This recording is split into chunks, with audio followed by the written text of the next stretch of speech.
अस्मद्गुरुभ्यो नमः। श्रीमौद्गल्य श्रीवत्ससगोत्रजातौ श्री अप्पलार्य रत्नमार्य तनुभवोद्वौ श्रीमत्सिटारिचरणाम्बुजचञ्चरीकौ శ్రీరంగరామానుజ దేశికౌస్తుమ. భగవద్బంధువులారా, మనకి నకులుడి గురించి మాట్లాడుకుంటూ నకులుడికి గుర్రాలు ఎంత బాగా తెలుసుకున్నదానికి ఇంకా కొన్ని విశేషాలు మనం ఈ కృష్ణ యజుర్వేదం తైత్తిరీయ సంహితల నుంచి జ్ఞాపకం చేసుకుందాం.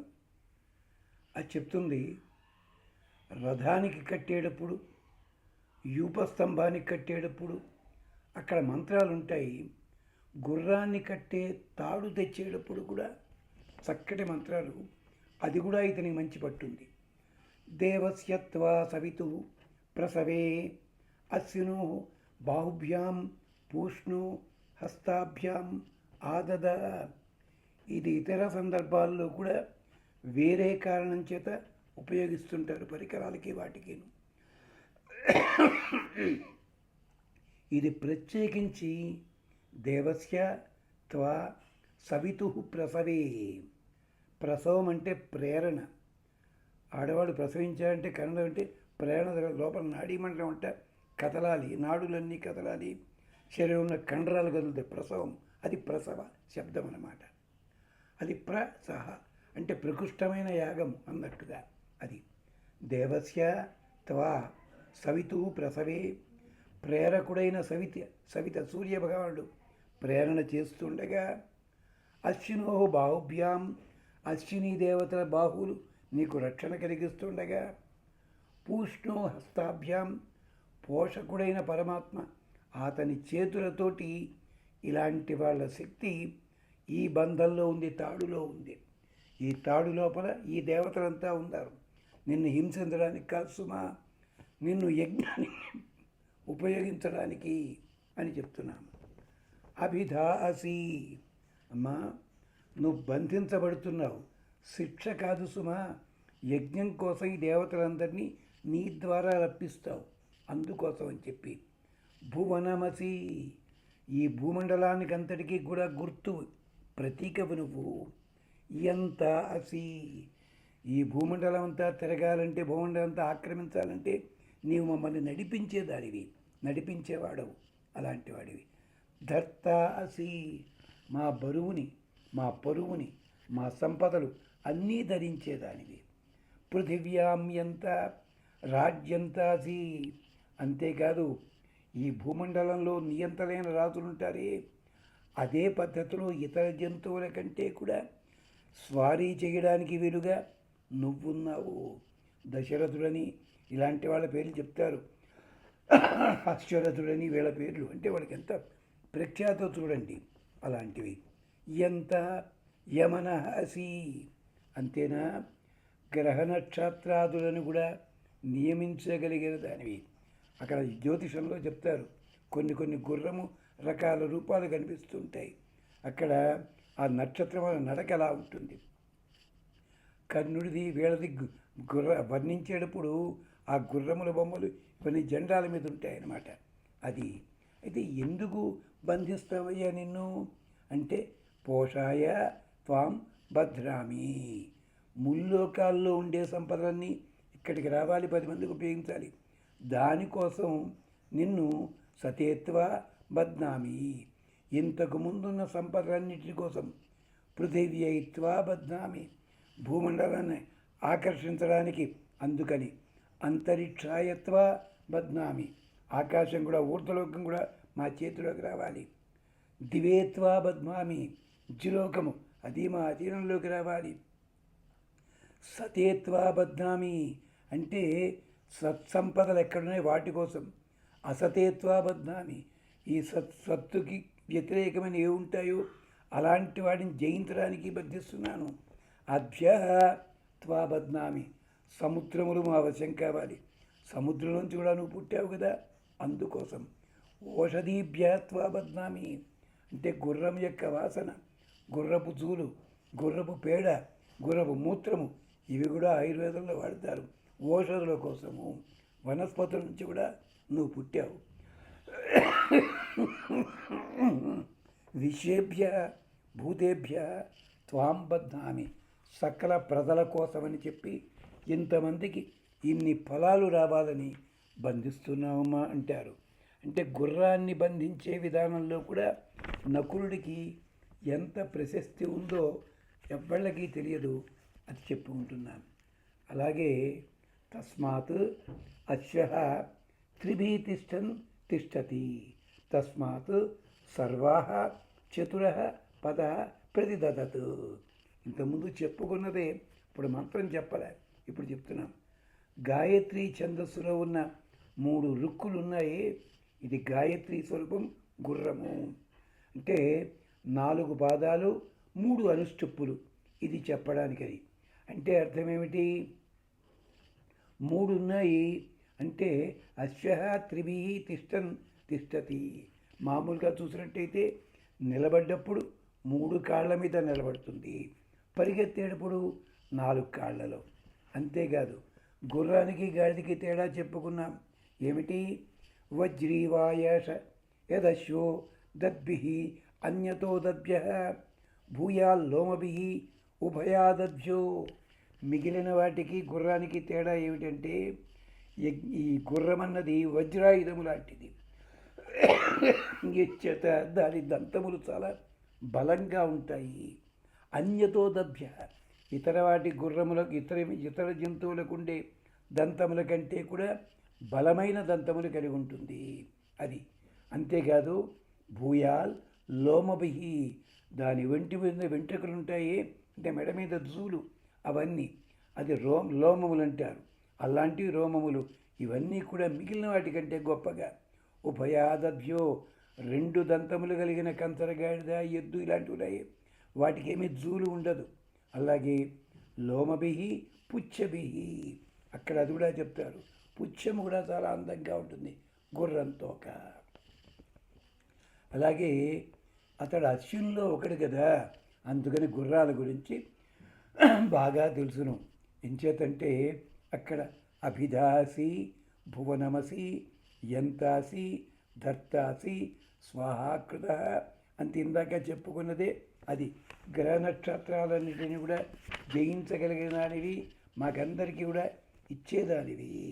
అలాగే విభుర్మాత్ర ప్రభు పిత్ర అశ్యోసి, అలాగే ఇందాక చెప్పుకున్నాం కదా 4 పాదాల్లో 4 చేతులని, ఇవన్నీ కూడా మాకు ఇస్తావు.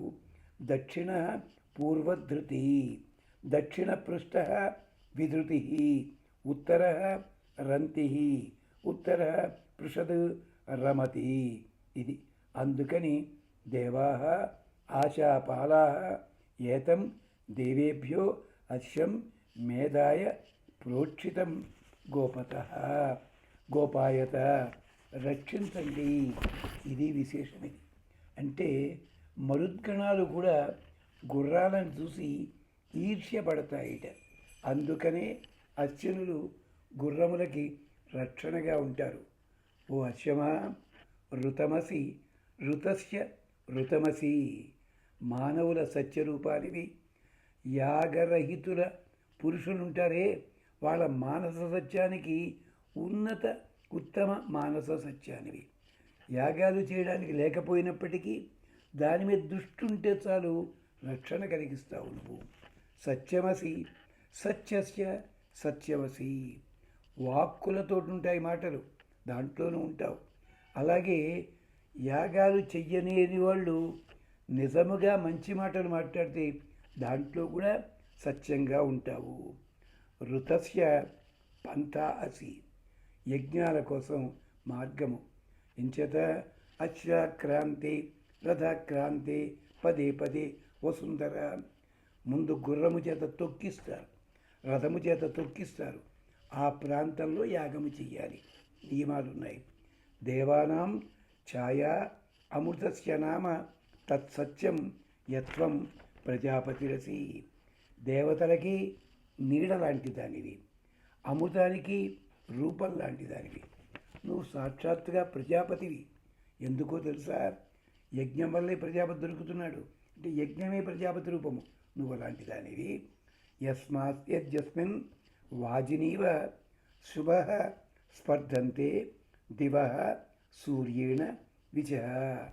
అశ్వములకుండే సద్గుణాలన్నీ చూస్తే దేవతల కంటే కూడా గొప్పదనిపిస్తుంది గుర్రం.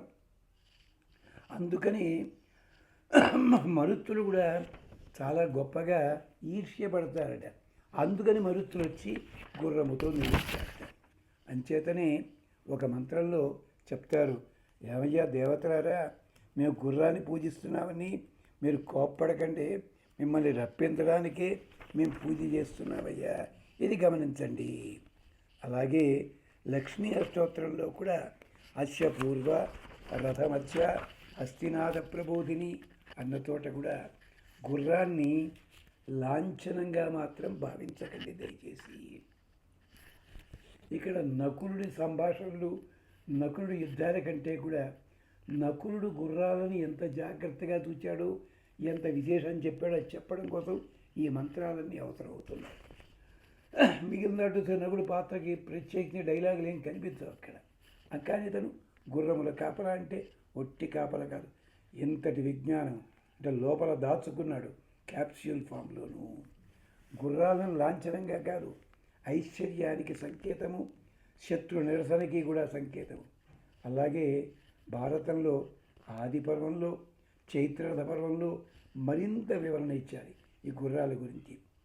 తీవ్రాన్ ఘోషాన్ కృణ్వతే వృషపాణయో అశ్వ రథేభిः సహ వాజయంతః అవక్రామంత ప్రపదైః అమిత్రాన్ క్షిణంతి శత్రుం అపసవ్యయంతః. ఇది గుర్రం గొప్పతనం తెలుసిన. తీవ్రాన్ ఘోషాన్ కృణ్వతే, ఆ సకిలింతలోనే గంభీర్యం ఉంటుంది, గొప్పగా ఉంటుంది. వృషపాణయ, వాటికి గమన శక్తి కలిగిన చేతులున్నాయిట. చేతులు ఏమిటండి? కాళ్ళే వాటికి చేతులు. రథేభి సహా వాజయంత, రథాలతో సహా పెడతాయి. అదేమిటి? రథము లోపల ఎన్ని బరువులుంచినా కూడా పరిగెడతాయి ఇవి. మీరు ఎప్పుడైనా పల్లెటూళ్ళలో గుర్రబండి ఎక్కే లేదో తెలియదు. గుర్రబండి ఎక్కితే మేము చిన్నప్పుడు జోకులు వేసుకునేవాళ్ళం. ఎంత చెప్పినా పైకి రండి పైకి రండి పైకి రండి, ముందుకు రండి అనేవాళ్ళు ఇద్దరుట. ఎవరంటే గుర్రబండి వాడు దేశనాయకుడుట. ఎంత తల దించినా తల దించండి దించండి దించండి వాడు ఎవట అంటే మంగళని ఇంకోడు అన్నారు పాపం అదిట. అలాగా ఇక్కడ గుర్రబండి కూర్చుంటే అదే ముందుకు జరగండి అంటాడు. 5 సరిపోతుంది, కానీ 8 ఎక్కించినా కూడా గుర్రం బాగా పరిగెడుతుంది. అది బస్సు లాంటి కాదు అది. అందుకని అలాంటి బరువుని మోస్తుంది అది. రథేభి సహ వాజయంత, బరువులతో అతివేగంగా వెడుతుంది. ప్రపదై అమిత్రాన్ అపక్రామంత, పాదాగ్రముల గిట్టలతోటి శత్రువుల పొగరంతా కూడా అణిచివేస్తాయి. గిట్టల చప్పుడు వినగానే వాడి గుండె ఆగిపోతుంది. మొదట ఉత్తర కుమారుడు కుర్రాడు కదా అని చెప్పి నెమ్మదిగా పోనిస్తున్నాడు. బృహన్నల ఉత్తరుడు అన్నాడు, నాట్యం అక్కడ చేస్తున్నావు, ఇక్కడ గుర్రాలుగా నాట్యం చేస్తావిటి అన్నట్ట. అప్పుడు వేగం పెంచాడు. ఉత్తర కుమారుడు కుయ్యో ముర్రో, ఇదేమిట్రా బాబు, గుండె పేగులు కదిలిపోతున్నాయి అదనమాట. అలాగే నలమహారాజు కూడా ఋతుపర్ణుడి గుర్రాలు వేగం అదనమాట. అలాగా అవక్రామంత, శత్రువులనంతటినీ కూడా అతిక్రమించగలవు అలాంటి గుర్రాలు. అశ్వాహ ఘోషాన్ తీవ్రాన్ కృణ్వతి, అద్భుతమైన ఘోషలు చేస్తాయి. అనపవ్యయంత, ప్రత్యాపత్తి చేయడం కోసం, శత్రువుని శిక్షించడం కోసం, వాణ్ణి తగ్గిలించడం కోసం తీవ్రాన్ ఘోషాన్ కృణతి. అందుకనే లక్ష్మీదేవి వచ్చేటప్పుడు కూడా అశ్వపూర్వ అని చెప్పడంలో ఆవిడ రథం మీద వస్తుంది. రథాలు లేకపోతే గుర్రాలు వస్తాయి అంటే అమ్మవారు వస్తుంది అనేసరికి శత్రువులంతా దూరం అవుతారన్నమాట. ఇది అమ్మవారి రాకన్నది ధనానికే మాత్రమే కాదు, శత్రు సంహారానికి కూడా గుర్తు. అది విశేషం. అందుకనే రావణాసుడు పిశాచమహాలకున్న గుర్రాలు తెచ్చుకున్నాడు. అసలు గుర్రం తెచ్చుకోవడం ప్రమాదం అంటే లంకరాశ్రయం అయిపోయింది. అది విశేషం. విష్ణు ధర్మ పురాణంలో, విష్ణు ధర్మోత్తరంలో ఇంకా చాలా బాగా ఇస్తారు. అలాగే గుర్రాలకి ప్రార్థన ఉంది.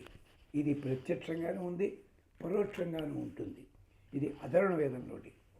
వాతరంహా భవవాజిన్ యుజ్యమాన ఇంద్రస్య యాహి ప్రసవే మనోజవా. ఓ అశ్వమా, రథానికి బాగా కట్టబడు, వాయువేగంతో పరిగెత్తు, ఇంద్రుడి ప్రేరణతోటి ఆజ్ఞతోటి మనోవేగంతో పరిగెత్తవమ్మా నువ్వు. యుంజంతుత్వ మరుత విశ్వవేదస. ప్రపంచంలో ధనాధిపతులైన వాళ్ళు మరుత్తులు ఉన్నారే, చాలా గొప్పతనం గలవారు. వారు నిన్ను చేరాలి, నిన్ను రథానికి కూర్చాలి. ఆతే త్వష్ట పత్సు జవం దదాతు. త్వష్ట ప్రజాపతి నీ పాదాల్లో వేగాన్ని అధికం చేయుగాక. అంతేనా? నీకు పోలిక చెప్పాలంటే ఇద్దరు. ఒకళ్ళు గరుత్మంతుడు, రెండోవాడు మరుద్దేవత. జవహ తే అర్వన్ నిహిత గుహాయ. గుహలోపల దాగి ఉన్న వేగము అంటే వాయువేగము.